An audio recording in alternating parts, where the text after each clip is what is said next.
que las hace las paga. Los buenos son los de azul y los hijos de p que andan con trapos en la cara y rompen autos, queman autos y amenazan a toda la gente porque no quieren perder sus curros. Esos son los malos y esos son los que tienen que ir presos.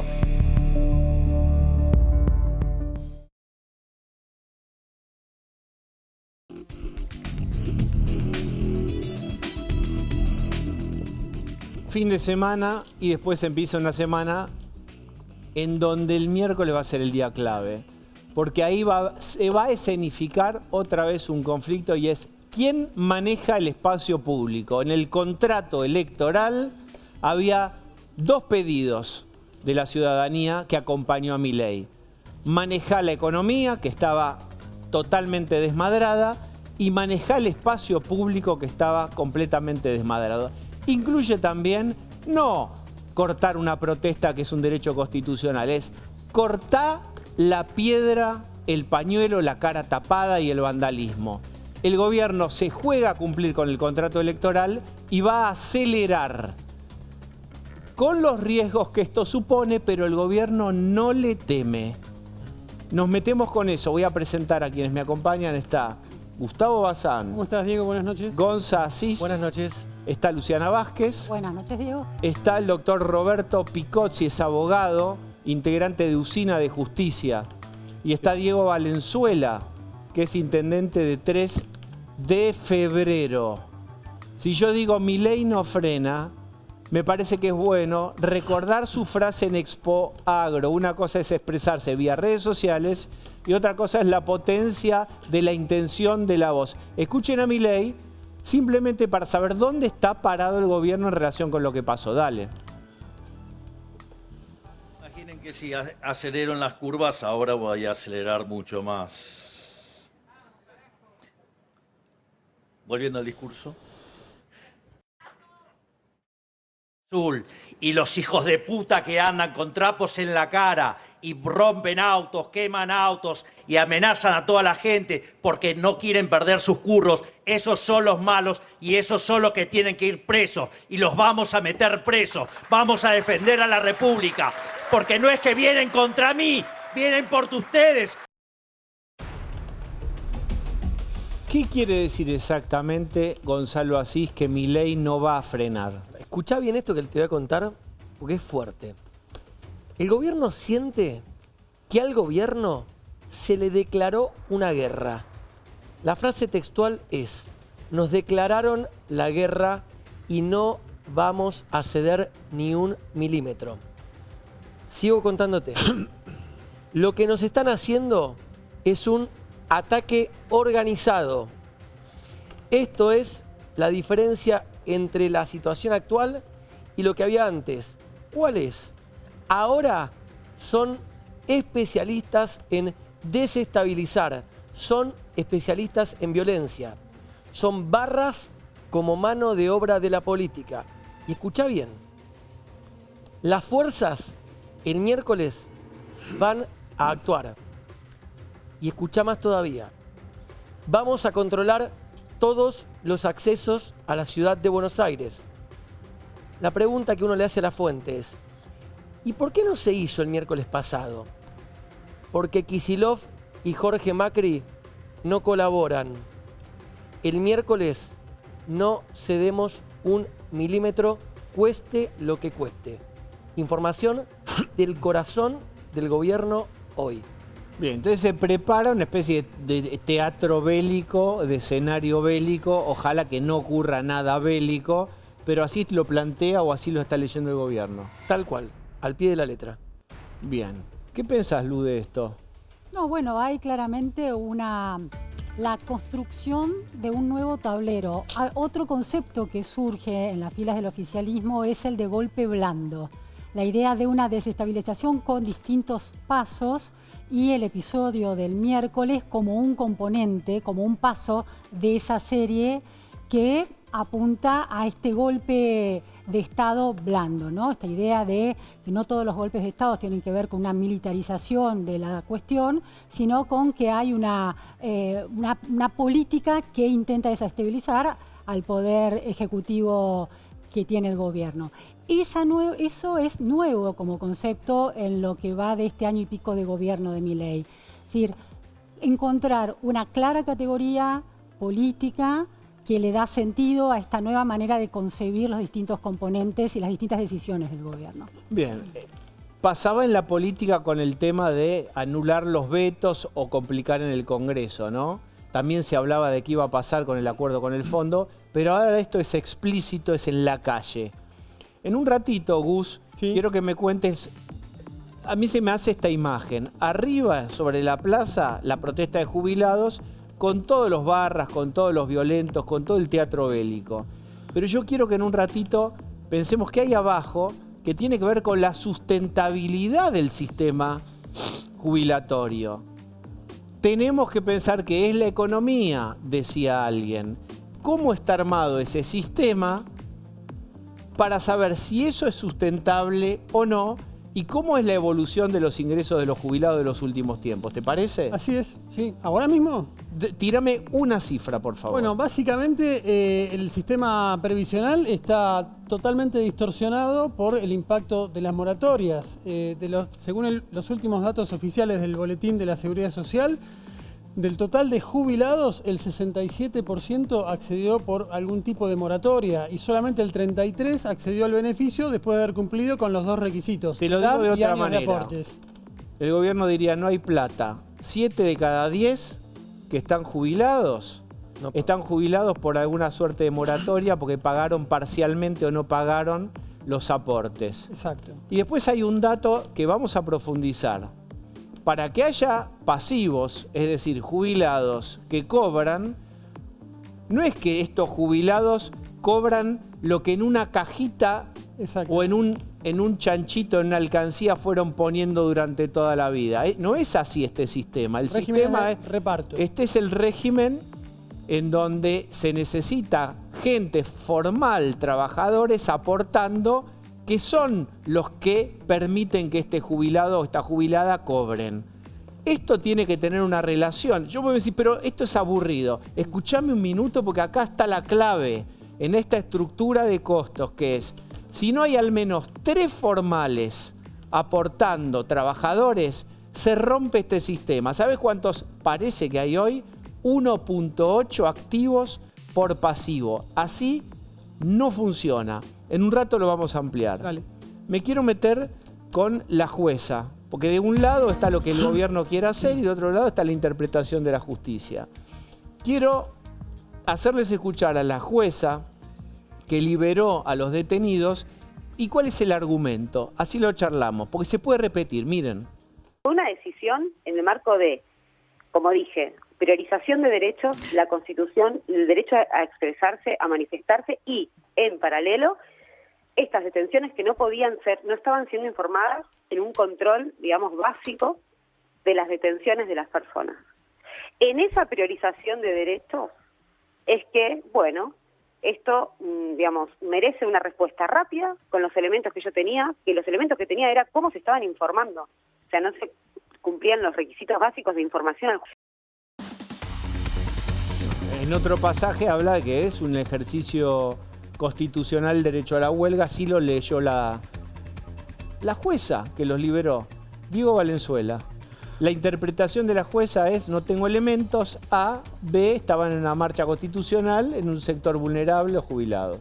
Bueno, desde ya, si faltan elementos, puede pedir nuevos elementos antes que tomar una decisión apresurada probablemente, ¿no? Y yo digo, ojo con el pensamiento zafaronista, que siempre busca la justificación del que delinque, ¿no?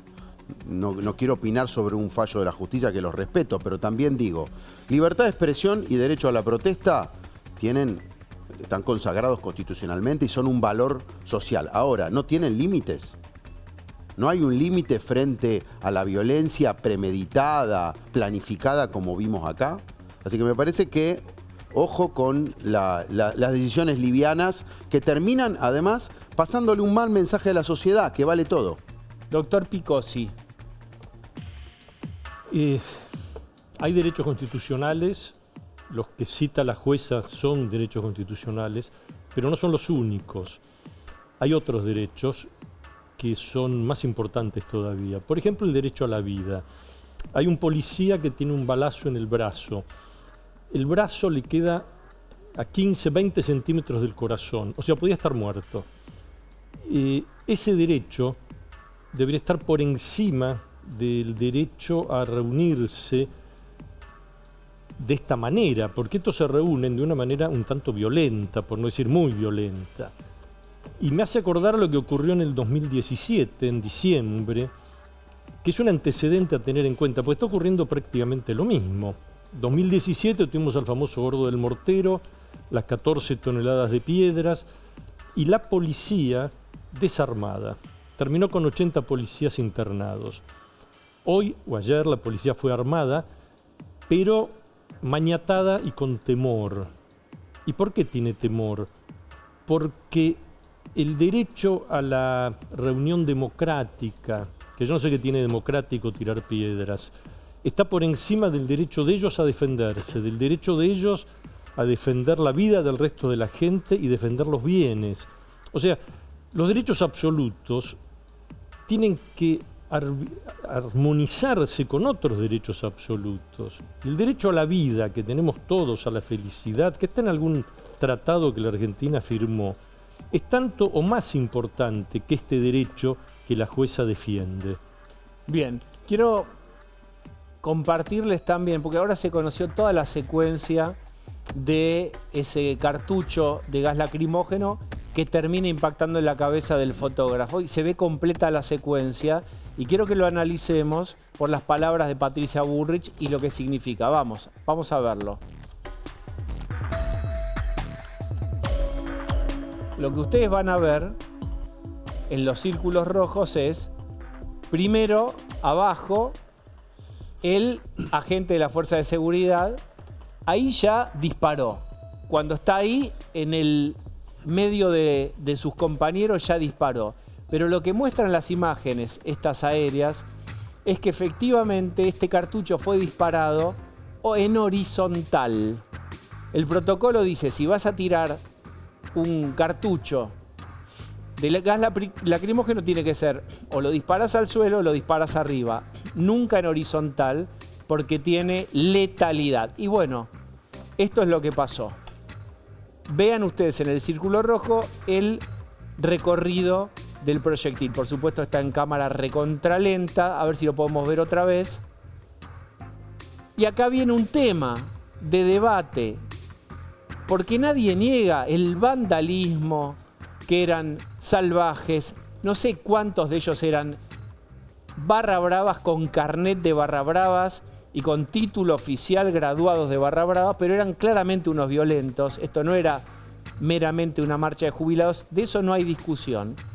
Pero aparece este tema que genera que el gobierno sea objetado, que es este procedimiento. Ustedes dirán, ¿cómo se puede tener precisión en el marco de las piedras y las agresiones múltiples? Todo esto es real, pero le están pidiendo explicaciones al gobierno por esto. Y Patricia Bullrich, ¿qué dijo? Que no, en principio no va a ser investigado el hecho. Gonzalo. Bueno, Diego, primero, me parece interesante lo que planteaste recién. Es un claro acontecimiento de estos que la justicia define como contradicción jurídica. El doctor seguramente lo puede explicar mucho mejor que yo, pero existen dos convenciones del año 66 en Ginebra, una que consagra los derechos económicos, sociales y culturales, entre los cuales figura el derecho de peticionar, el derecho de protestar, pero también existen los derechos civiles, políticos y jurídicos, la propiedad privada, la libre circulación, el derecho a la vida.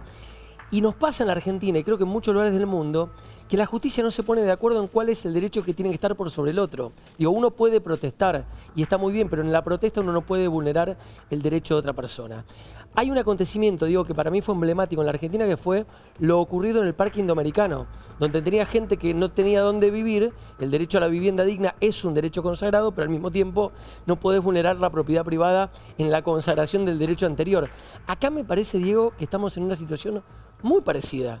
¿Qué ponderás? La jueza claramente ponderó algo por sobre otra cosa. Ahora estamos sobre el accionar de la fuerza de seguridad. ¿Qué piensan ustedes? Atención con esto, porque es Patricia Bullrich y el ministerio. investigan lo que pasó, más allá que el curso de la justicia lo puede investigar. ¿Hace Está algo con investigado, eso claro. Patricia Bullrich? No hace algo con eso Patricia Bullrich. Otra vez tengo que repetir que era vandalismo, que no eran jubilados, que solo hay una porción minoritaria. No hace falta que lo diga. Lo que estoy diciendo es, detengámonos en esto. Doctor, ¿cuál es su opinión sobre esta secuencia? Yo creo que, así como los delincuentes tienen siempre una presunción de inocencia, también la podría tener el policía, que está de nuestro lado. En general, la presunción cubre al delincuente y no cubre a quien nos defiende del delincuente. O sea, en definitiva, a un juez lo juzgará si es que considera que eso le corresponde, pero hay muchos argumentos. O sea, legítima defensa, exceso en legítima defensa, se sintió amenazado, estaba siendo atacado. Debería medirse todo con la misma vara.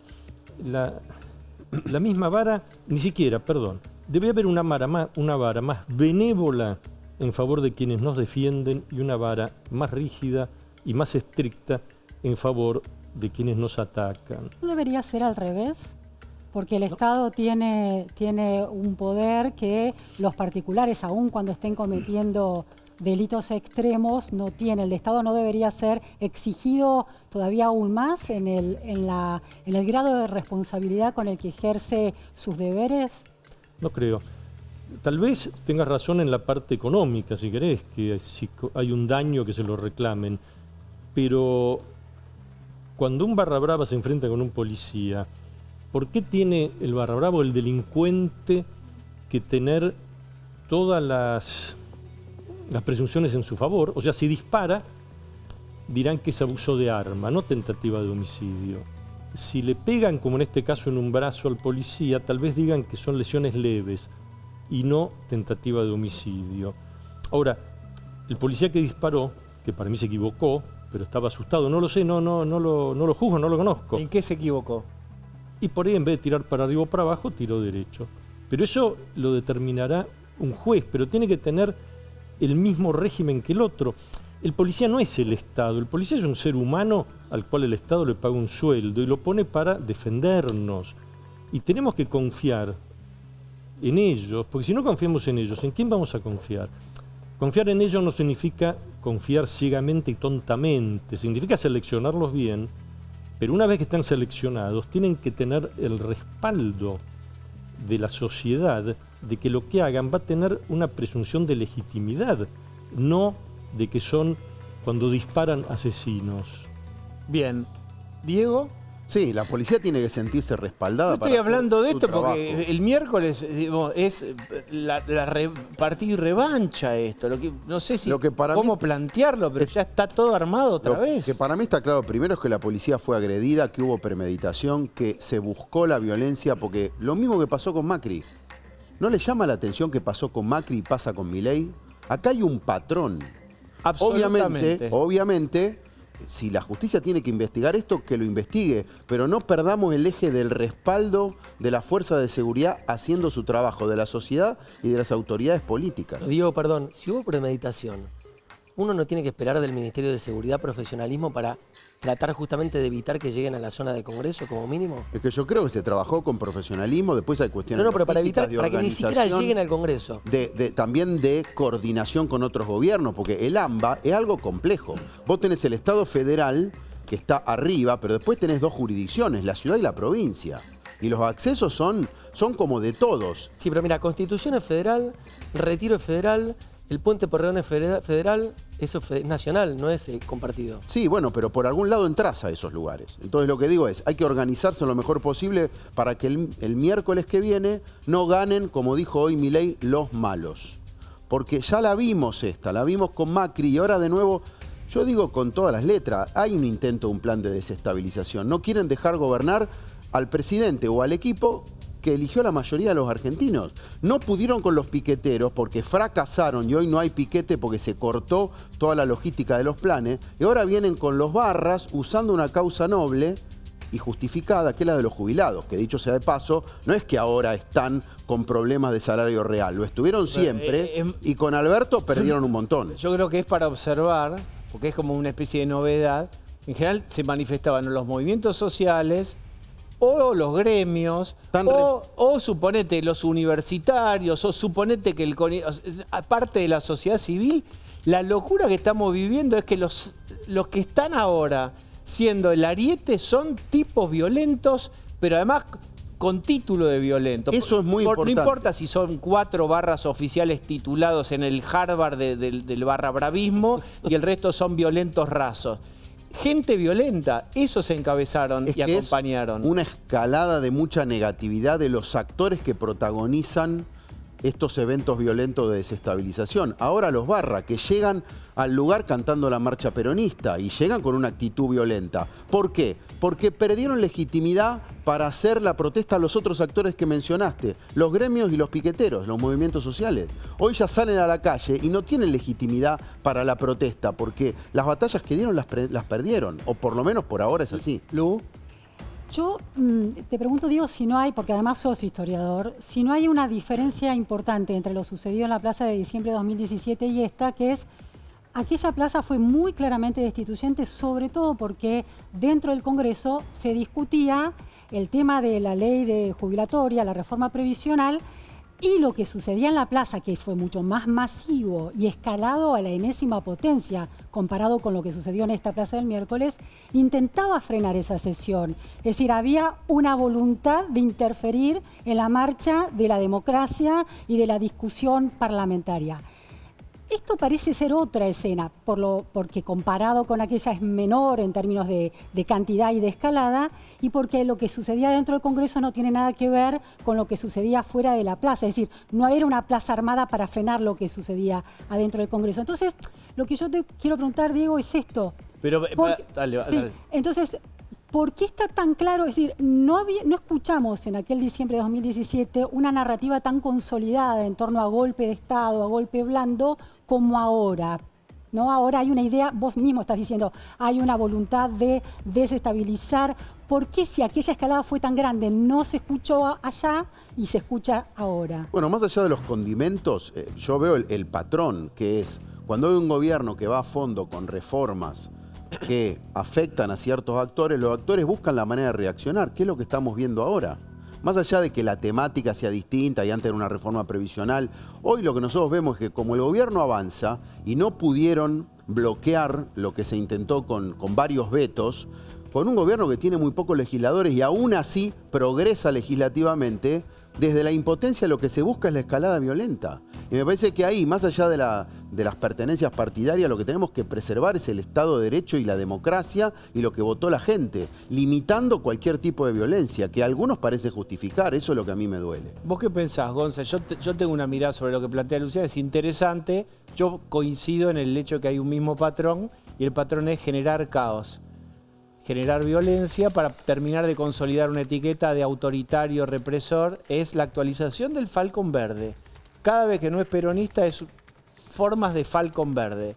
A mí me parece que ahí hay con una diferencia, denominador Diego, común. Que quizá en la época de Macri había una maduración diferente de la sociedad, bueno, eso se vivía con culpa. Hoy hasta se puede vivir con orgullo, defender algunos de los valores que decía el doctor, ahora, que es el orden, la ley y el respaldo a la policía. Bueno, y eso hace mucho más fuerte el camino hoy. Y uno puede estar de acuerdo con esto y aún así decir, tiene que estar protocolizado el uso de la fuerza y no podés disparar en horizontal porque se puede producir un lesionado grave o peor. ¿Estamos de acuerdo que no es Los protocolos están para cumplirse. Sí. Bueno, después también las intervenciones son complejas, no son lineanes y perfectas. ¿No? Eso que dice Diego para mí es central. Digo, y yo hasta luego interpelándome a mí mismo como periodista y analista político, a veces me escucho, me miro y digo, ¿qué haría yo si estuviese en ese lugar? A veces uno diagrama el partido de fútbol, dice voy a jugar con línea de 4, voy a jugar con un doble 5, un 8 bien corrido, un asistente para el 10 y 2 delanteros. Vas a la cancha y primero las negras juegan ¿no? Que es una máxima de la política. Segundo, después hay llovizna, hay público, se corta un reflector, te encandila, pasan un montón de cosas en la política real que destrozan un montón de teorías que los que pasamos por la universidad leímos.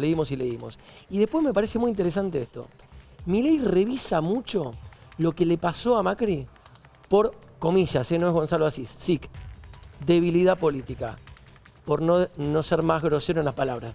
Debilidad política, porque después de ese diciembre, y lo hemos charlado en privado, pasaron muchas cosas, hasta el mes de abril, ¿te acordás? 2018, con un descalabro económico que muchos integrantes del gobierno Macri le adjudican a la pérdida de poder político evidenciada en aquel diciembre de 2017. Esperen, Gus, ¿qué decís vos? No, está bien. Yo creo que Milei atravesó prácticamente 14 meses sin conflictividad social y metió un ajuste histórico como no se vio nunca en la historia. Y creo que estas marchas son parte de una campaña permanente de sectores de la oposición que dicen: yo a este gobierno lo tengo que desgastar de alguna manera y todo el tiempo. Es campaña 7x24. Encontraron una manera con esto porque está la derecha gobernando y si gobierna la derecha es un pecado. Entonces, de alguna manera tengo que empezar a limarlo. No para voltearlo. Yo no creo que esto termine en una asamblea legislativa, una asamblea legislativa modelo diciembre del 2001. Es simplemente desgaste para en algún momento, tratar de ganar una elección. Déjame decirte algo. Recordemos que cuando Macri asume, la presidenta Cristina Kirchner no quiso ser parte de ese traspaso del poder de los atributos. Porque era claramente la oposición legítimo el triunfo. Claro, exacto. Creo que claramente la oposición dura del kirchnerismo y de las izquierdas, como se dice ahora de las izquierdas, considera que la alternancia política es ilegítima, de alguna manera. Hay una idea de eso, de que cuando la oposición... Agustín Rossi había dicho que era un accidente de la democracia, lo de Macri. Bueno, exactamente. Entonces, eso está. Y está también... Y el primer 24 de marzo de aquel gobierno de Macri armaron en la Plaza de Mayo los helicópteros esos de cartón y una lectura de un documento de reivindicación de la SIC Lucha Armada. ¿Recuerda usted? Eso ocurría. Eso está. Esa es y los organismos de derechos humanos, un poquito de incomodidad, pero nadie se fue de esa plaza. Un sector sí y otro acompañó, ¿entendés? O sea, ese gobierno era ilegítimo. Esa autopercepción de la superioridad democrática, ¿no? La superioridad democrática es mía, me pertenece. El pueblo somos nosotros. Exactamente. Eso es un hecho. Y eso genera el empoderamiento para ocupar la plaza y hackear en términos discursivos, al menos al gobierno, y en términos de manifestaciones violentas. Ahora, es importante lo que señala Gustavo. Recién está sucediendo eso ahora, después de haber tenido la calle calma. ¿Por qué sucede ahora? Esa es una cuestión importante. Bueno, el gobierno tiene que hacer un análisis político de por qué sucede ahora. Y una de las respuestas es porque entreabrió el reempoderamiento de la oposición a partir de Davos, a partir del Hijo, a partir de los episodios protagonizados por Santiago Para mí de Libra. Y a partir del Libra. Para mí Libra. Y a partir del Libra es una sucesión. Entonces, está pasando ahora porque el gobierno mostró debilidad. Entonces, la pregunta que yo le hacía a Diego tiene que ver con: ¿es efectivamente esto un golpe blando? ¿O es la respuesta a un escenario político que está cambiando y el gobierno no puede terminar de encontrar la respuesta adecuada? Yo creo que no sé qué es que van empujando. Pero sin duda, van empujando y con violencia también. Hubo marchas por el veto al presupuesto universitario, por el veto a los cambios jubilatorios, y no cuajaron. Y esta... No, fue mucho más numerosa la marcha. Está bien, pero no cuajaron en términos doctor, de que no se debilitó. De esta parte de la conversación, ya de lo técnico-jurídico. Que las cosas ocurren porque ocurren. No sé por qué ocurrió ahora y no hace 6 meses. Supongo que el gobierno está cometiendo errores no forzados y eso lo está debilitando, como le pasa a todos los gobiernos. Al principio parecen que son invencibles y después se les empiezan a animar. A mí, en realidad, más que nada a mí me preocupa el tema de el fallo de esta jueza, la impunidad que ella está propiciando, y ahí por ahí me voy un poco del eje que querías plantear vos, pero porque la impunidad lo que genera es delito, eso es clarísimo. Nosotros en UCN Justicia lo tenemos muy claro y empezamos a hablar de esto hace mucho, y en el caso de Kim lo tenemos también claro. Kim la matan 2 chicos que tenían que estar presos. Gómez. Al ser impunes, es como si no hubieran matado. Es tan grave que ni siquiera sabemos cómo se llaman, no lo vamos a saber nunca. Nunca vamos a verles la cara y nunca van a quedar sus antecedentes registrados. Eso, extrapolado a este caso, es lo mismo. Los barras, los que tiraron las piedras, no leerán leyes ni política, pero sí leen que después de todo lo que hicieron y de agarrarse a trompadas con los policías, estuvieron 6, 8 horas presos y se fueron. Presos no, ni siquiera, estuvieron detenidos. Y eso es un mensaje pésimo. Pésimo para ellos, pero para cualquier delincuente. Para los asesinos, para los ladrones, para la sociedad en general. Saber que cometer un delito y no cometerlo es prácticamente lo mismo. Que no tiene consecuencias. Pero igual yo creo... Bien, sí. No, digo que la cuestión de detenidos... ¿Quién queda detenido por mucho tiempo después de una marcha? En las últimas 100 marchas, nadie. No debe haber sido muy distinta la decisión de esta jueza a la que tomaron jueces en otras ocasiones. Es cierto. No creo que sea un hecho grave o no que la jueza los haya liberado. Para mí lo grave es los considerandos, que esto es una manifestación democrática para un sector vulnerable como son los jubilados. Pues si vos me decís, es una cuestión técnica, es opinable, vos decís, pero está la televisión, ahí tenés las imágenes, mirá el tipo con la camiseta de Racing diciendo venimos a voltear a este gobierno, a este presidente, los cascotes, los tachos de basura, los contenedores. ¿Cuántos contenedores quemaron? Mira, yo no recuerdo cuánto valían, $3.000 cada uno, ¿no? Debo decir, hay como un vandalismo. Vos decís, ¿qué hace falta? Eso no es flagrancia. No porque no llenaron la ficha de decirte 1902 fulano de tal en la esquina de tal y tal. Diego. Yo entiendo, pero suponete que hubiera sido eso. Quedaba más preservada la jueza en sus argumentos. Se evidenció, se regaló desde el punto de vista ideológico cuando dijo, yo veo, simplemente, he visto un lindo gatito. Es decir, he visto gente manifestando, los abuelitos reclamando por Diego, los hijos. fíjate lo que es el colmo de todo. Sí. Que uno de los convocantes a la marcha el miércoles pasado fue la lacra de Mario Firmenich, líder de una organización que mató gente indultado, y hay que decirlo, por un presidente que el actual presidente venera. Sí. Porque a Firmenich lo indultó Menem. Cuando tengan el video, Lo indultó, digo, están todos ansiosos por ver la cara de Firmenich, no, seguramente digo, no. Pero vale la pena pero- recordar para que vos digas, mirá quién armó esto. Cómodamente Sí. desde Madrid. Aparte, la hipocresía y la impunidad, cómodo desde una de las ciudades más hermosas del mundo, convocando a 15.000 kilómetros una marcha. Bien. Un indultado. Bien. Una locura. Déjeme girar violentamente. Pará. Te veo en tu casa, tenés ganas de ver la cara de Firmenich para dormir tranquilo, mirá. Los jubilados son uno de los sectores de nuestro pueblo más desprotegidos.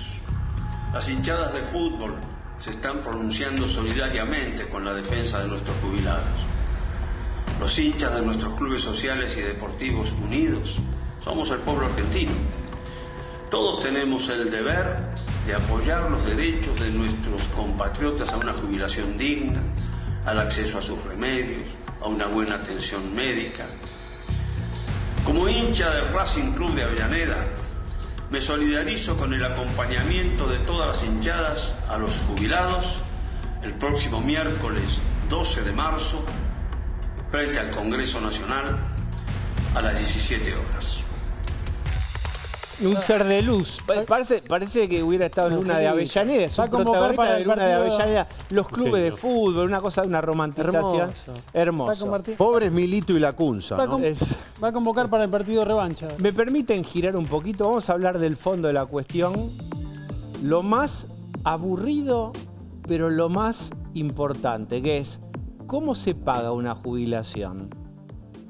Gustavo, Bueno, ¿cuántos activos como- por cada pasivo? ¿Cómo está ese como sistema? vos adelantaste, en este momento los trabajadores que aportan al sistema previsional, en proporción, son apenas 1,8 por jubilado, jubilados que incluye los que aportaron toda su vida regularmente y según los requisitos de la ley, y los que entraron por moratoria, cuando para que tener un sistema de equilibrio en la metodología de reparto necesitas 3 trabajadores. Necesitas 3 Eso o por un tenés un lado. 8. Mirá esto, ¿qué estamos mostrando? 46 de 100. Ah, se pasó. 46 pesos cada 100 del gasto público, del presupuesto del gobierno nacional, se van en la seguridad social. Se aplican, mejor dicho, a la seguridad social. En la siguiente placa vamos a ver que esto equivale al 8% del PBI. Claramente el gasto en seguridad social es la partida más abundante del presupuesto nacional. El 60% de las jubilaciones se financian con los aportes. El otro 40% es con impuestos específicos o con aportes directos del Tesoro Nacional. Bueno. Es decir, que si vos querés aumentar las jubilaciones, tiene que haber más aportes del Tesoro. Es insostenible. Eso Dejá puede que te ser diga. deuda, y si hay más deuda, después hay la queja es porque crece la deuda. Eso que Es tenía recién es insostenible.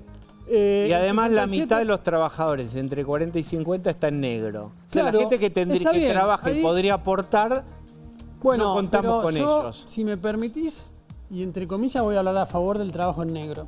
¿Por qué? Porque la opción es o trabajás en negro o no trabajás. Claro. Para muchos, pero no es para todo- muchos pero se casos. entiende lo que No. estoy planteando. Yo No, estoy por diciendo- supuesto, no, ya lo sé. De los que Te están quiero en decir- negro, no, estoy No, en lo otro que, lado. lo que te quiero decir es que es una salida lógica a la falta de generación de empleo registrado. ¿Puedo picantearte? Bien, no, esperá, dejame que tenemos gente hace Es que- rato que... ¿Puedo presentar a Ignacio Liberadol? ¿Cómo te están? va? Es periodista de Bloomberg, es economista, ¿cómo te va? ¿Cómo están? ¿Todo bien? Dame un dato sobre jubilaciones, para que entendamos la otra parte que es la fundamental, los números. No, bueno, un poco lo que describías vos, la desproporción que hay entre los aportantes y los beneficiarios, donde hay como una tasa que se recomienda que sea más de 3-1 y está más cerca del 1,5.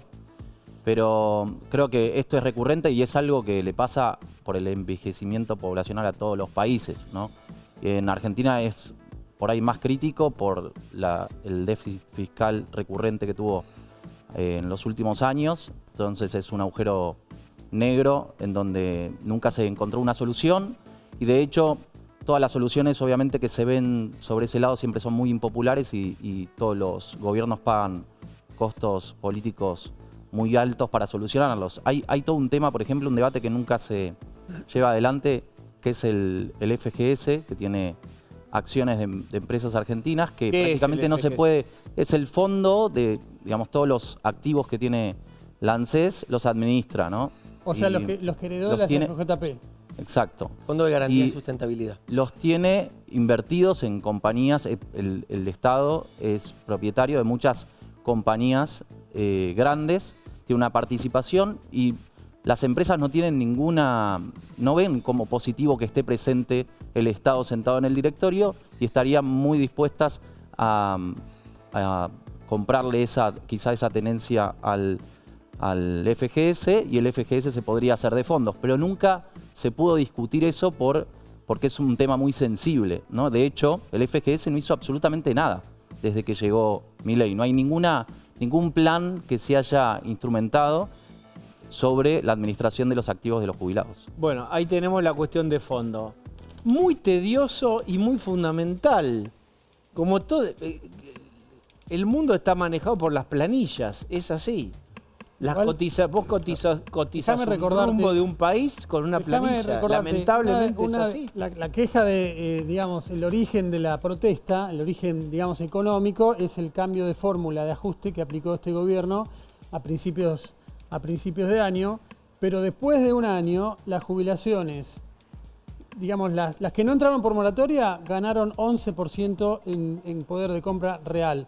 Las más bajas, las que están ahí todas las de la moratoria, perdieron el 11% porque sus haberes se combinan, la jubilación en sí y un bono de 70.000 pesos que nunca fue actualizado. Ahí hay Último un dato. tema, ¿eh? Último dato. Eso es complicado, que no se haya actualizado. Ese bono de 70, ¿hace cuánto Bueno, está congelado? Desde fin del año pasado. Bueno, ahí. Desde No. antes, de antes. De antes. Desde Alberto. desde la última tarde Diego, de Alberto. ayúdame con esto. ¿Viene Está- Alberto esto? Está congelado ese bono. Bueno, en general, vamos a decir, que no los es- bonos pero no los es- usan todos los gobiernos para decir, como para no fijar Claro, los digo, aumentos exacto. y tener discrecionalidad. Yo juego con el bono, te lo estiro un Diego, poquito. déjame decirte Hay un una dato variable más. que no están hablando, Pará. muchachos. Déjame un dato. En el último año de Alberto Fernández, el poder adquisitivo de las jubilaciones cayó 32%. 11 las mínimas, con Milei 32. Yo no vi volar una sola paloma en Plaza de Mayo. Es lo O que alguna, hablábamos antes. pero En la época de Alberto y Cristina perdían salario o ingreso real los jubilados y no pasaba nada. Y ahora se hace Pero un escrutinio Cristina dijo estricto. que ahora hay un fenómeno Pero nuevo. acá hay dos caras de este Trabajadores debate. pobres. La dignidad de los jubilados, que nadie la va a discutir, y las cuentas públicas. En todo el mundo hay un problema para sostener los sistemas previsionales, porque se achica la fuerza laboral. Fíjense, la natalidad está bajísima. En la Argentina, 1,4 hijos por mujer. O sea, menos fuerza laboral en el futuro para bancar a los jubilados. Cayó 40% Diego, en pero 10 es años. terrible. Y ahí digo, de nuevo, perdón, la demagogia del kirchnerismo. Porque el gasto público en este país subió 15 puntos, de 25 a 40 durante el kirchnerismo, y una de las variables principales fue la moratoria, que quizá había que haberles dado una ayuda económica de otra índole, pero no una jubilación que requiere aportes. Y ahora permítame meterme en la cláusula número 1 del contrato no escrito electoral entre los votantes de Milei en primera vuelta o balotage y Milei, que es: flaco, bajame la inflación. Bajame la inflación. Artículo número 1, baja la inflación. ¿Cuál fue la inflación de hoy? 2,4. 4. Fue 2,2 en enero. Tradúzcanme. Fue 2,2 en enero, fue 2,4 en febrero, básicamente porque hubo un salto muy grande por encima del promedio en todo lo que se ha referido a la carne. Cortes de la carne populares subieron cerca del 11%. Hay que decir también que la carne fue uno de los alimentos básicos que menos subió en 2024. Acá se combinaron cuestiones climáticas, inundaciones, oportunidad de dejar los animales en el campo para poder alimentarlos porque había más pasturas. En fin, hubo un poco de todo. Y eso es lo que ocurrió en febrero, pero se supone que en marzo ese fenómeno debería atenuarse o desaparecer. Ignacio, danos un punto de vista de lo que representa el 2-4 y después vamos a pensarlo también políticamente, porque el gobierno necesita mostrar una serie a la baja. Bueno, justamente como es la principal apuesta del gobierno, el mercado es mucho más exigente sobre la baja de la inflación, porque quizá no podría decirse que es una mala noticia el 2,4, creo que sería como muy arriesgado decir que es malo, pero en este momento el mercado necesita alguna buena noticia de parte del gobierno. El gobierno hace muchas semanas que no muestra buenas noticias, ¿no? Algo que en 2024 se veía recurrentemente, pero quizá en 2025 lo que estuvimos viendo es, bueno, los avances con el Fondo Monetario, el dato anterior de inflación, pero todavía falta algo más porque hay mucha incertidumbre. ¿Qué quiere? ¿Qué pide el señor mercado? No, entonces, por ejemplo, la baja de la inflación más contundente, que bueno, en este caso está explicada un poco por el aumento de la carne, pero donde se ve a la núcleo también subiendo, con lo cual se mantiene, hay una rigidez ahí sobre el 2% mensual que viene hace 4 meses, que empieza a impacientar, sobre todo sabiendo que la inflación es el indicador que eligió el gobierno para ganar las elecciones de este año. Con lo cual, si se saca este indicador, entonces empieza a preocupar todo lo demás, que sí genera mucha incertidumbre y que muestra al gobierno mucho más débil, por lo menos sin dar garantías en este momento, que tiene que ver, por ejemplo, con, primero, la gobernabilidad, con todo lo político a lo que le dedicaron todo el programa, pero también lo cambiario. O sea, en este momento dependemos del Fondo Monetario para solucionar el tema cambiario de acá a las elecciones. Y no hay plan B. Entonces, ya hay algún ruido en el mercado en donde se empieza a notar presiones, ya hay un consenso prácticamente. El mercado, si bien no está instalado en el debate sobre el nivel de tipo de cambio que debería tener Argentina, pero ya todos los consumidores, todos los argentinos, todos los inversores dan señales todos los días de que hay un consenso sobre que el tipo de cambio está desalineado, ¿no? y que el gobierno, la Argentina no genera los dólares. Láser. ¿Cómo? Un punto rojo en la frente, un láser. No, pero pará, déjame. No jodas con eso. Pará. Adelante. El gobierno, la Argentina no genera todos los dólares necesarios para funcionar, para que la economía funcione, ¿no? Y eso empieza a generar algunas dudas. Hubo algunos datos preocupantes hoy sobre alguna demanda más. Tomá agua. ¿Hay agua ahí? Sí. Esperen, porque Milei habló de esto, mirá. primer objetivo siempre estuvo claro y fue ordenar la macroeconomía para que todos los argentinos pudieran empezar a gozar de un mejor pasar económico. Así vimos una reducción notable de la inflación como de la brecha cambiaria, que se ubicaba en torno al 200%, castigando la rentabilidad de todos ustedes, obligándolos a acceder a insumos a un dólar altísimo y obligándolos a vender su producción a un dólar bajísimo. Hoy la misma brecha se encuentra rondando el 15% con un régimen especial para exportaciones, mediante el cual hasta un 20% de lo exportado puede liquidarse al valor libre.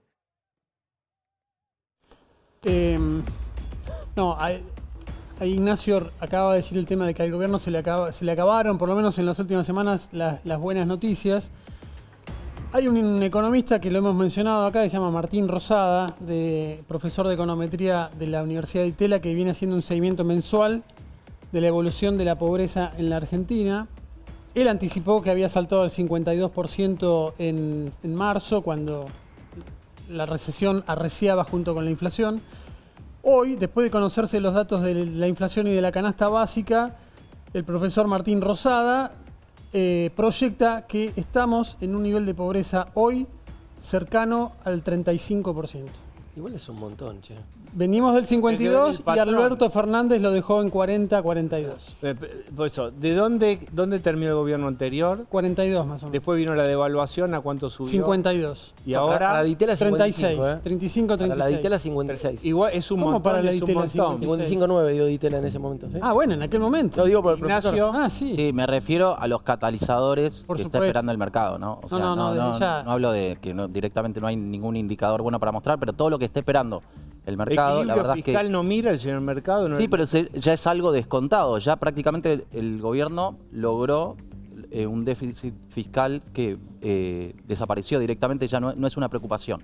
Ahora, sí es un problema que se vaya achicando el margen sobre, por ejemplo, la balanza de pagos, sobre el superávit comercial que se había logrado después de la devaluación, empezó a achicarse. Entonces, ahora hay algunas... ¿Pero por qué? ¿Por qué está relacionado también en cuanto a la inflación? Porque si eso empieza a generar dudas, entonces la brecha cambiaria aumenta, ya empieza a ser un factor más dentro de todos los que estamos descontando para los próximos meses para la inflación. Con lo cual es importante también que el gobierno empiece a controlar todo este nerviosismo que puede llegar a despertarse sobre el mercado cambiario y que ya hubo algunas señales hoy. Bueno, necesito otra opinión. A ver. ¿Aló? Dieguito, buen viernes. ¿Cómo estás? vamos, Melco? Che, ¿subió o no subió la inflación? A los hechos, sin sanata, concreto, sin chamullo. ¿Y subió? Enero, Sí. 2,2. Febrero, 2,4. ¿Subió? ¿O qué te dice la enfermera si te toma 38,1 y después te toma 38,3? ¡Subió! Claro. No, te dice Mucho ruido así, y no, pocas te dice nueces. así, no te asustes, subió un poquito. Bueno, entonces ¿qué? ¿Falta más motosierra? ¿Qué está pasando? ¿Pero qué? ¿Fideos, tuco? ¿Qué falta? Bueno, no, para eso votábamos a Horacio y que se llevaba bien con Lali y María Becerra. Claro. Hubiésemos tenido los mismos números, pero con los progres calladitos. Claro, es así.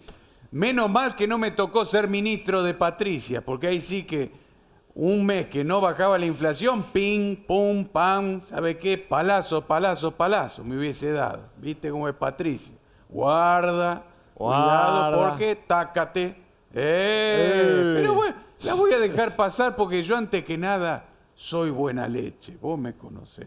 Soy buena leche. Así es. Soy buena leche. Pero estamos defendiendo ahora a un gobierno que, bueno, está bien, la intención del déficit cero, está bien, lo tiene, está bien. Pero hay que esperar lo del fondo, ¿viste?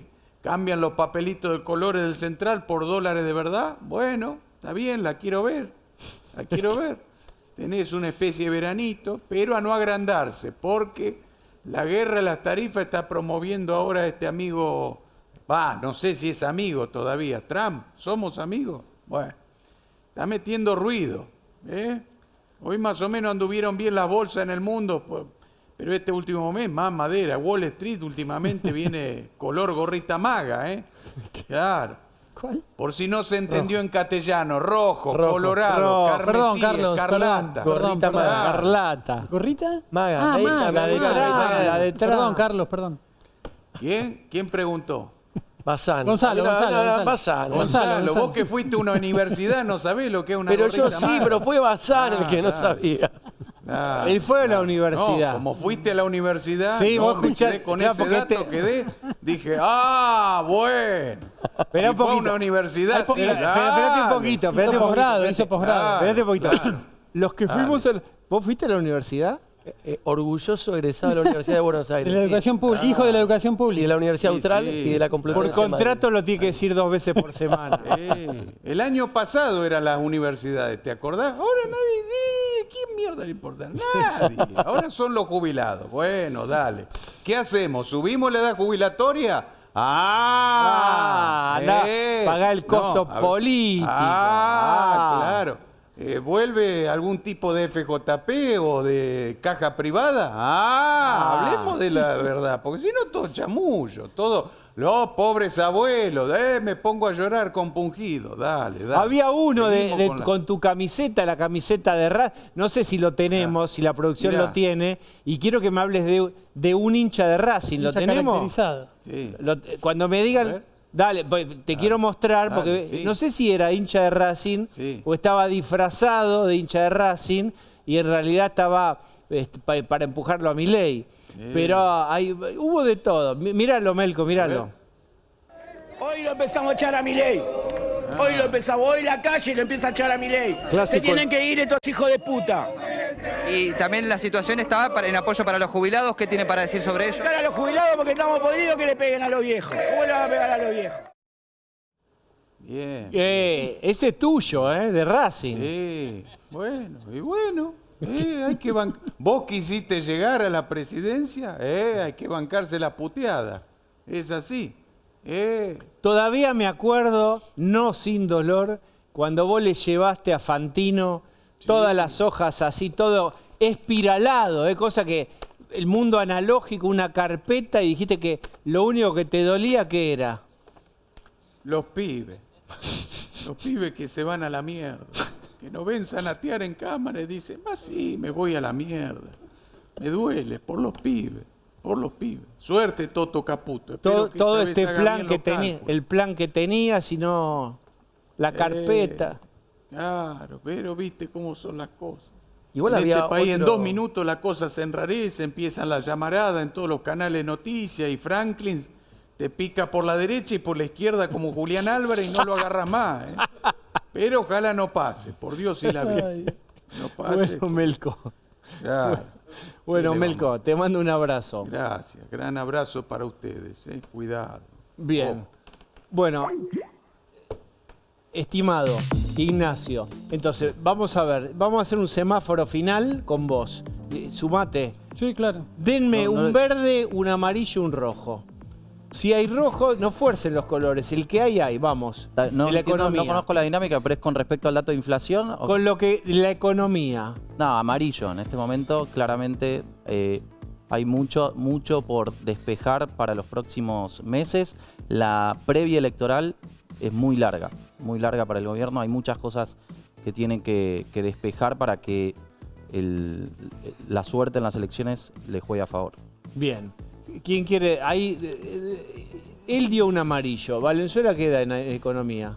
No, doy un verde, ¿no? Porque creo que, si bien es una economía compleja y con interrogantes, primero creo que en alguno de los meses que viene va a tener un 1 el IPC. Adelante, ¿no? Y de hecho, como decía Gustavo, si no hubiera estado el efecto de carne, daba 1,8 el IPC, ¿no? Pero bueno, creo que el proceso sigue. Obviamente tiene siempre precios relativos, transporte, tarifa, carne. Segundo lugar, creo que va a venir acuerdo con el fondo y que eso puede abrir la discusión y la posibilidad de abrir el cepo. No sé cuándo, no me lo pregunte, no sé cuándo. Y eso puede generar, si se diera, una baja del riesgo país muy fuerte y un efecto confianza en la economía argentina. Y te cuento brevemente lo que vi hoy. El apoyo a Milei en Expoagro, impresionante. La cantidad de gente, los créditos que dio el Banco Nación, lo anoté acá porque no puedo creer el nombre. El número, 8,5 mil millones de dólares en 4 días de solicitudes de crédito firmó el Banco Nación con el sector productivo agrario. Está bien, eso pasa todos los años y... Pero es el doble que el año anterior, me dijo. Expoagro es el reflejo de uno de los sectores de la economía que se recuperó sensiblemente, obviamente después de la sequía, en el 2024. El problema que hoy tiene la economía es que es muy despareja la recuperación. Y los sectores que vienen más rezagados coinciden geográficamente con el Gran Buenos Aires. Bien. Entonces eso, en términos políticos... Sí, por la industria, por la construcción. En términos políticos, porque esos 13 millones de personas también votan. Aún en la heterogeneidad, creo que la reactivación está y este año va a ser un año de crecimiento y de mejora del poder adquisitivo. Bien, entonces tu semáforo... No, mi semáforo es verde por 2 cuestiones básicas, la pobreza y el equilibrio fiscal. La pobreza y la baja de la y el inflación. equilibrio fiscal. Y la baja de la inflación. Bien, y finalmente quiero preguntarles, ¿por qué va a bajar, ustedes dicen, el mes que viene la inflación? Ignacio. Creo que ni Milei se animó a decir que el mes que viene va a bajar la inflación.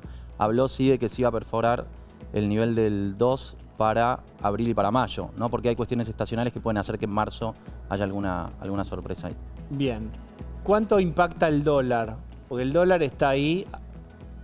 Creo que si hay alguien que piense en esa idea de que el dólar impacta muy fuertemente en los precios, es, por ejemplo, el ministro de Economía Caputo, por ejemplo, economistas que defienden este modelo como Ricardo Arriazu, porque eligieron el ancla cambiaria para contener los precios. A Milei le sangran las orejas de escuchar que es un ancla el dólar. Le sangran, ¿eh? ¿Es un ancla o no? Está siendo el ancla justamente porque, de hecho, se justificó la baja del ritmo de depreciación mensual que había en cuanto bajó la inflación, en que eso llevaba los precios hacia arriba y era necesario reducirlo como para que no acelerara la inflación mensual. Bueno, me permite cerrar con medio párrafo. No, que de hecho si vos oficialmente decís que el dólar se va, o el peso se va a devaluar 1% por mes, es un ancla porque es oficial, es explícito. Bien, dijeron 3 veces la palabra ancla, aténganse a las consecuencias. Gracias por haber venido. Un placer. Vamos a cambiar de tema.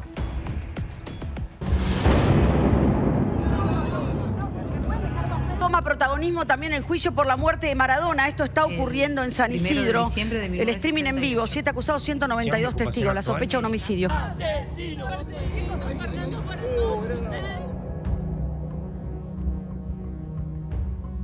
¿Estás filmando? Sí. ¿Por qué? ¿Autorizaron a vos para hacer eso? Estoy simplemente tomando registro de... ¿De dónde sos? De la agencia France Press. ¿Pero tenés que pedir permiso? Una nueva jornada en el juicio por la muerte de Diego Maradona, donde el Tribunal 3 de aquí de San Isidro hoy decidió mantener como prueba un informe clave de la causa. Se trata de una segunda junta médica. ¡Que paguen todo! ¡Perpetuo, hermano!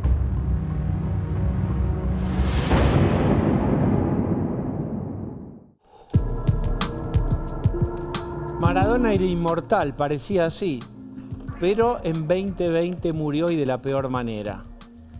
Está con nosotros Mario Baudry, que es abogado de Verónica Ojeda, que fue pareja de Maradona también. Bienvenido. Muchas gracias por la invitación.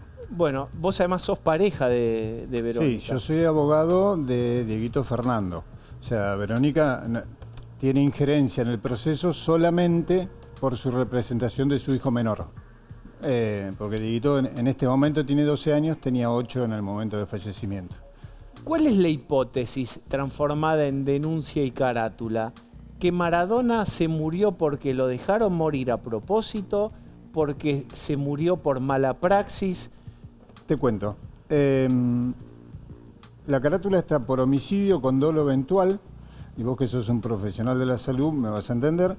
Ellos se representaron que Diego en estas condiciones y en este tratamiento se podía morir y no solo no hicieron nada para curarlo, sino que impidieron que otros lo hicieran. Ellos son el equipo tratante. El equipo tratante. Enfermería, incluye salud mental, incluye al neurocirujano que era Luque, ¿verdad? El neurocirujano que era el médico de cabecera, sí, que firmó la externación de la Clínica Olivos. la psiquiatra que era Agustina Kosachov, que firmó esa externación también, y después Carlos Díaz, que es un psicólogo, que hacía de psicólogo de Diego y era el que contenía, cuando se hace el secuestro de los teléfonos en la casa de los profesionales, se ve todo un trasfondo de mensajes de audio entre ellos y WhatsApp que desvirtúa todo lo que figuraba en los papeles. Porque ellos ya varios días antes estaban buscando abogados y médicos legistas para anotar en las planillas que Diego se les moría y cuando viniera el allanamiento, ¿qué iban a hacer? Yo lo que necesito saber es, la hipótesis es que este equipo tratante intervino mal, lo dejó morir a propósito, hizo una mala praxis y después ya era demasiado tarde y empezaron a modificar las cosas. Tenés distintas responsabilidades. No es la misma responsabilidad la de Luque, Kosachov y Díaz, que tenían relación con el entorno de Maradona, que era contratados por Matías Morla, con la responsabilidad que puede tener un profesional como un enfermero o el que estaba encargado de la internación domiciliaria, que ellos no tenían relación con Morla ni nada, y que ahí tenés, a mi criterio, más una relación culposa, ¿no? Porque Diego murió de un edema de pulmón que duró, según la Junta Médica, 12 horas. Y que por los audios y los WhatsApp, Diego empezó a hincharse 5 días antes. Porque le avisaban a los médicos, entre ellos una es Verónica, che, Diego está muy hinchado, y Luque te mandaba a decir, no, déjenlo así como está porque está cansado de tanto estar en la cama. Cuando ustedes se sorprendieron por ahí de la foto que vieron. Cuando vean en la miseria que Diego estaba, en la miseria que murió, en la mugre de la casa que murió, sin ningún implemento médico, absolutamente ninguno. Imagínate que cuando se hace la requisitoria, uno cuando tiene un enfermo en una casa, siempre, cuando murió mamá, en mi casa durante muchos años quedaron todos los medicamentos que tomaba mamá. En la casa de Diego no había un geniol.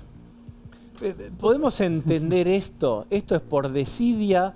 ¿Querían matarlo? Mirá, ¿Cómo? Porque uno piensa, ¿cómo un equipo tratante que seguramente viva a Maradona como el ídolo de toda la vida tendría intenciones o se representaría, salvo por algún interés? Bueno, 30 días antes le sacaron todos sus bienes, su imagen, su voz y todos los derechos marcarios. ¿Quién se los sacó? El doctor. Se los hacen firmar a una empresa llamada Sadvica, cuya titularidad es de Matías Morla en ese momento y de Maximiliano Pomargo, Maximiliano Pomargo es cuñado de Matías Morla, es el que estaba en la casa y el que le impedía a los médicos ingresar a ver a Diego, que salía y decía, no, Diego no te quiere ver, así que andate. Pero en esta idea que vos planteás, el equipo tratante estaba en connivencia con estos que se quedaron con la representación en esta causa, porque Diego. Cuando Diego muere, los que reciben todas las regalías de todas las marcas y todo lo demás es esta empresa. Doctor, perdón, o sea, la historia que usted cuenta es Lo que pasa es que en esta causa se está tratando solamente la responsabilidad médica. Está bien, pero usted lo que está planteando, a ver si lo entendí bien, es que hay un abogado, amigo de Maradona, que contrató un entorno para Maradona, que lo dejó morir a Maradona para que el abogado se pueda quedar con su cuñado con todas las regalías que la marca Maradona ofrece. Eso es lo que se está investigando. En la presente causa, en esta, lo que se investiga es la responsabilidad. ¿Qué es lo que hace la Fiscalía? Los acusa por homicidio con dolo eventual. O sea, ellos tenían el conocimiento, porque lo dicen en los audios, en los WhatsApp, entre ellos se pasan, decían, che, Diego, 7 días antes, Diego, che, loco, Diego está muy mal, tiene los ojos como 2 tetas, se le va a explotar la cabeza lo hinchado que está, se mandaba mensajes entre ellos y Luke le decía, ese negro de mierda, no lo van a visitar ni sus hijas, déjalo ahí. Decía así, Luke. Sí. Ustedes cuando escuchen todos los audios que van a salir a la luz en el proceso, cuando vean los WhatsApp que se mandaban entre los médicos y todo este entorno. Cuando vean las condiciones en que terminó Diego, van a poder entender un montón de cosas de lo triste que es cómo terminó Diego. Porque la plata pero doctor, es plata. pero las hijas de Maradona esto no lo veían. Las hijas grandes de Maradona. Mirá, en mi caso, yo te puedo hablar por mi caso, de los audios de los WhatsApp surge cómo se ponían de acuerdo entre los Maximiliano Pomargo les explicaba a los médicos que no le contaran la verdad a las hijas para que no se llevaran a Diego. Hubo una reunión cuando él estaba en Olivos, internado, donde la clínica Olivos dice que hay que internarlo en una clínica de tercer nivel. Las hijas fueron por eso. A Verónica en esa reunión no la quería dejar entrar, tuvo que ir con un abogado para que la dejaran entrar, porque ustedes conocerán la diferencia. Pero ¿quién tenía la potestad de decir, entra? ¿Quién era dueño de Maradona? Para que te cuento. Los médicos convencen a la familia de que era mejor, porque Diego supuestamente no quería, ir a una clínica, llevarlo a una internación domiciliaria, que se hace en esta casa que se alquila en Tigres.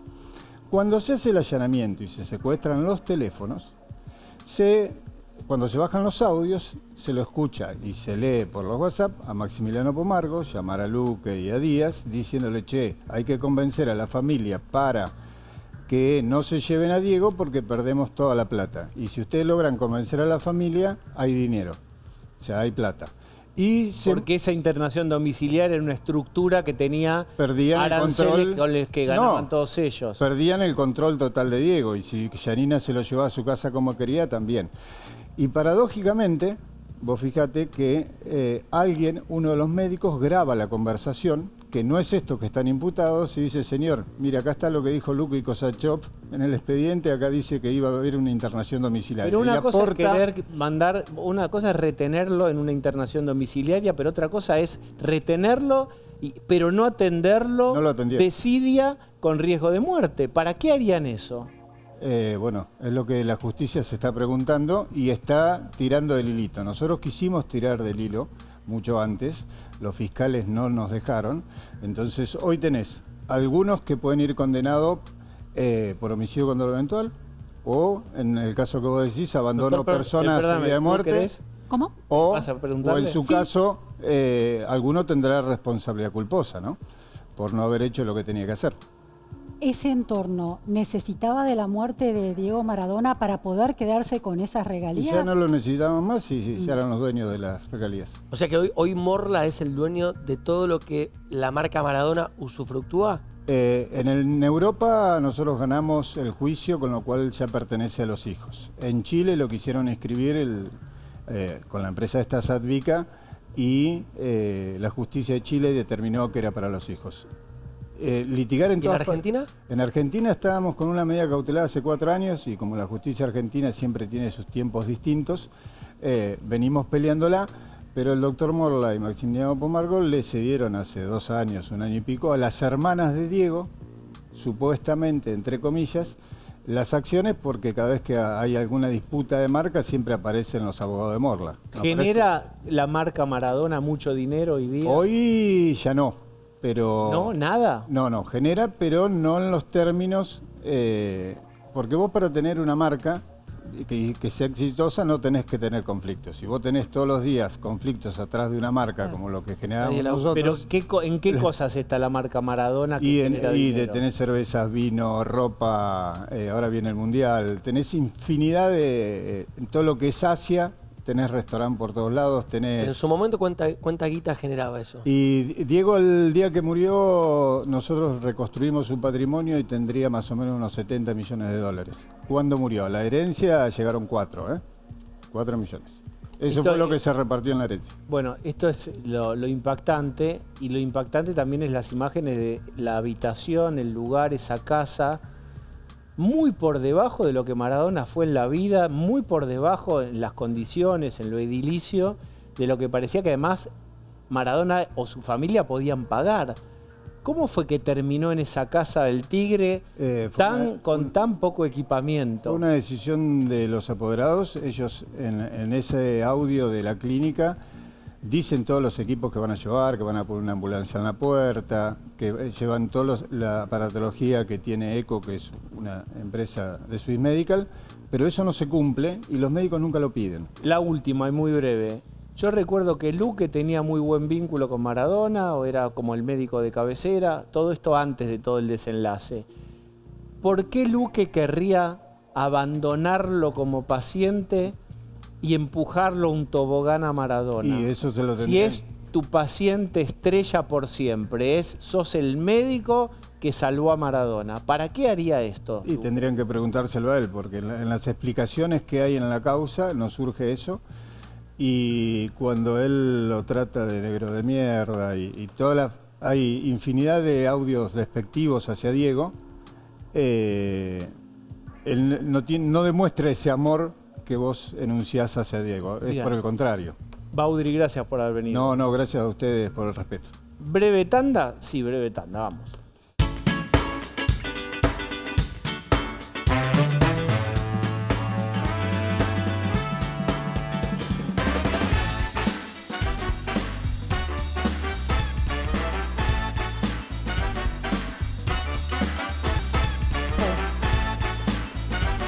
Han dado las 23, el momento de fenómenos. Nos vemos el lunes. Adiós.